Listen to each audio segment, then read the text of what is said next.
Anissa Haddadi vous ouvre les portes du Club de l'été sur Europe 1. Et l'autre tradition, ma chère Claire, dans ce Club de l'été, c'est le portrait sonore. On a peur, on redoute davantage. Alors on va revenir sur des moments forts, des moments importants de votre carrière, de votre parcours. Alors le départ, c'est à Thiers, hein. Vous êtes une Auvergnate, oui. Et on est deux sur ce plateau aujourd'hui. Eh oui. Alors je suis de Clermont-Ferrand, vous êtes de Thiers, oui. Vous êtes du pays des couteaux. Et alors mes parents, mon père est né à Clermont-Ferrand, mes grands-parents aussi. Moi je suis née à Thiers parce que ma mère a accouché où était sa mère. Mais alors je n'y ai pas vécu, moi. Je ne sais pas si vous y avez vécu. Oui, 18 ans. Quand même. Oui. D'accord. Ah oui, non, moi je dois dire que non, mais j'ai passé mes vacances scolaires, mes vacances d'enfant entre Clermont-Ferrand, enfin plutôt la cité ouvrière Michelin, parce que mon grand-père était ouvrier chez Michelin, à la Plaine, et Thiers, ville des couteaux. Mon grand-père était ouvrier coutelier, voilà. Oui, on embrasse notre grand-père. Tous les Auvergnats qui nous écoutent aujourd'hui, voilà. Puisqu'aujourd'hui ils sont bien représentés en force. Ça va les garçons? Maxime Verrier, Sébastien Bordenave, vous vous sentez pas trop d'infériorité? Non, ça va, tout va bien. D'autres régions de France. Allez, on commence ce portrait sonore avec un souvenir. Claire Chazal, écoutez cette jeune journaliste. Dans cette chorégraphie, il y a à la fois de la recherche technique, il y a aussi de la sensibilité, il y a frivolité et profondeur. Comment vous l'avez vécu? Moi, je suis quelqu'un j'ai passé beaucoup de ma vie. J'ai eu beaucoup de problèmes, beaucoup de moments très heureux, beaucoup de moments très malheureux. Et tout ça, j'apportais dans les ballets. Est-ce que vous reconnaissez ce qui vient de se passer ? Alors déjà, j'ai du mal à reconnaître ma voix. Mais... Donc c'était vous le 24 avril 1982. Donc j'étais sur Europe 1. 23h30. Absolument, parce que j'avais fait un stage à la rédaction d'Europe 1. C'est comme ça que j'ai commencé le journalisme. Je ne suis pas restée d'ailleurs, car Étienne Moujotte à l'époque m'a dit « Tu n'es pas du tout faite pour ce métier ». Donc je suis partie. Bien vu. On s'en souvenait très souvent après. Chaque fois qu'on se voyait à TF1, on en riait. C'était normal. C'était une radio un peu misogyne à l'époque. Hein. Non, là ça a beaucoup... Ça a beaucoup changé. Hein. Donc j'y ai fait des amis et j'ai adoré, mais je suis partie ailleurs. Mais j'ai eu la chance d'être sollicitée par Christian Barbier, qui faisait depuis toujours une émission de nuit sur les spectacles. Musique, cinéma, théâtre et danse. Alors j'ai fait cette chose incroyable de parler de danse à la radio, ce qui est quand même pas un média visuel. Bon. Et je faisais venir chez Christian le soir, après le spectacle où j'allais, à l'opéra ou ailleurs, au Théâtre de la Ville, à la Villette, un chorégraphe, un danseur. J'ai fait venir Maurice Béjart, j'ai fait venir Patrick Dupont, j'ai fait venir les étoiles de l'opéra. Et alors là, je me demande si ce n'est pas Blancali, mais non, parce qu'elle a un accent espagnol. Marcia Aidé. Ah, Marcia Aidé, oui, absolument. Grande danseuse, évidemment. Danseuse brésilienne, directrice de ballet. Oui, alors voilà, c'est pas un accent espagnol, c'est un accent Bon, après, c'était très court comme interview, on vous en a passé un extrait, mais c'est vrai que, voilà, avec ce générique de Barbier de nuit. Bien sûr, c'était très doux comme émission, on s'installait dans une atmosphère de nuit. Nocturne. Il y avait du temps, il parlait de... C'était Fabienne Pasco qui parlait du théâtre. On était des passionnés finalement. Moi, j'étais journaliste économique à l'époque, puisque j'avais fait HEC, j'avais fait une fac d'économie, etc. Et puis j'aimais ça en fait. J'allais tout le temps. Puis j'ai pratiqué la danse, donc c'est ce que je préférais, c'était ça. Et je les connaissais ces danseurs, enfin je les découvrais. Et j'ai eu la chance de les croiser, de les rencontrer, d'avoir mon agra et de leur tendre le micro. Et vous avez rendu cette culture de la danse, du ballet accessible au grand public. J'ai essayé. Et c'est ce que vous continuez de faire souvent aussi. Encore aujourd'hui. Vous défendez comme ça la culture, vous voulez la rendre accessible au grand public. Donc il y a Europe 1. Après Europe 1, vous arrivez sur Antenne 2, vous faites les journaux dans Télématin, les journaux de nuit, et puis 1991.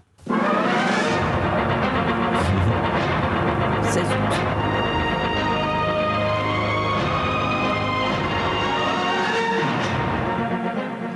Madame, Monsieur, bonsoir. Dans l'actualité de ce dimanche, le Grand Prix de Formule 1 de Spa, remporté par Michael Schumacher. L'un de vos premiers bonsoirs, donc 16 août 1991. Oui.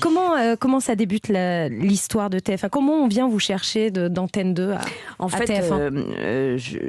C'est peut-être un moment unique dans ma vie de journaliste, même dans ma vie d'ailleurs, professionnelle. En 91, je suis à Antenne 2. J'ai passé plusieurs années au Quotidien de Paris, qui est mon mon lieu journalistique d'origine et que j'ai adoré avec Philippe Tesson. J'ai eu une chance folle. J'aime la presse écrite. Je vais aux Échos ensuite. Je suis journaliste économique. Puis on me propose d'aller en Antenne 2. Donc j'y vais dans le service économique. Moi, j'étais pour faire des expériences. C'est pas très facile. Et dès je peux présenter des journaux le petit matin, la nuit, je me propose. Je fais les remplacements de l'été, de Noël, de tout ce que je vois de quoi vous voulez parler. Nous commençons comme ça et j'étais très heureuse de faire ça et c'était normal. Et puis donc, Patrick Lelay, je pense, me repère parce que je présente le journal de la nuit qui est très important à ce moment-là parce que c'est la première guerre du Golfe, il se passe beaucoup de choses la nuit, les offensives terrestres, aériennes, etc. Donc les éditions sont quand même lourdes, elles sont tôt, elles sont avant 11h, avant 23h, et je fais mes armes là et Patrick Lelay m'appelle pour me dire j'aimerais que vous veniez faire le journal du week-end à TF1, 20h, 13h, 20h. En même temps, j'ai la même proposition de la 5, qui est à l'époque dirigée, en tout cas, Yves Sabouret, qui est l'un des patrons, vient me chercher. C'est même le premier qui me le propose pour remplacer Guillaume Durand.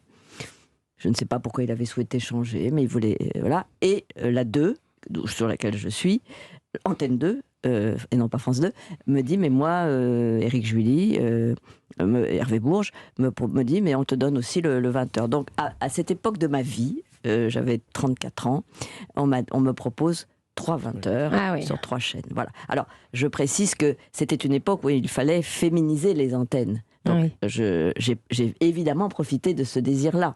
Sur toutes les chaînes, il y avait l'impression que les journaux étaient vraiment masculins et qu'il fallait changer. Je crois que c'est ça qui a joué, bien sûr.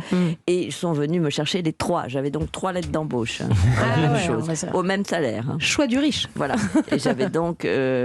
Et je suis allée sur TF1. Voilà. Vous avez choisi TF1. Donc, il y a ce 16 août 1991 qui a marqué les Français, parce que vous allez nous accompagner après pendant 24 ans, tous les week-ends.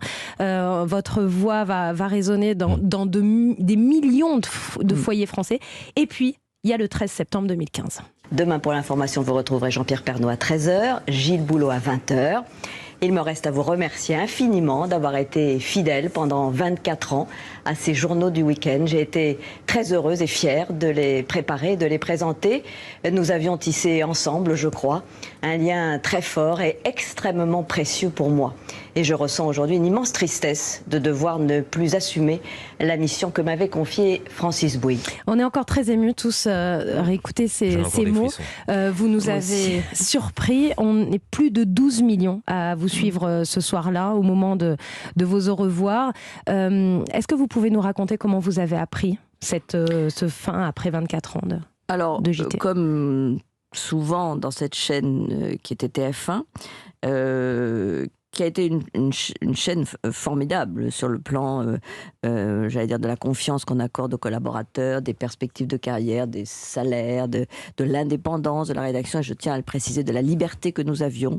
Et je pense que Patrick Poivre d'Arvor, qui présentait lui les journaux de la semaine, ressentait la même chose. Donc moi, j'y étais très heureuse, donc je le précise. Mais il y avait aussi des lois qui étaient les lois du privé et qu'il fallait accepter. Donc au fond, nous n'étions pas propriétaires du journal, et dès lors qu'on décidait que ça s'arrêtait. Et ça ne prenait pas 3 mois. Ça a été immédiat. Pour Patrick, ça a été la même chose. Et c'était la décision de Nonce Paolini. Voilà. Une décision un peu personnelle, mais que je ne commenterai pas plus. Et moi, ça m'a été signifié d'abord par un texto, puis par un rendez-vous très rapide. Vous vous souvenez du jour où vous recevez le texto ? Je me souviens très bien. Je me souviens très bien, j'étais avec mon fils dans un magasin et j'ai vu le texto et j'ai dit à mon fils, c'est donc le moment, voilà, c'est arrivé.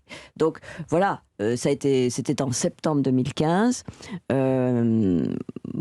on avait commencé la saison, un nouveau décor, et me voilà à devoir partir, et je suis partie assez vite. D'ailleurs, j'ai présenté 2 week-ends encore, et Anne-Claire Coudray m'a remplacée assez rapidement.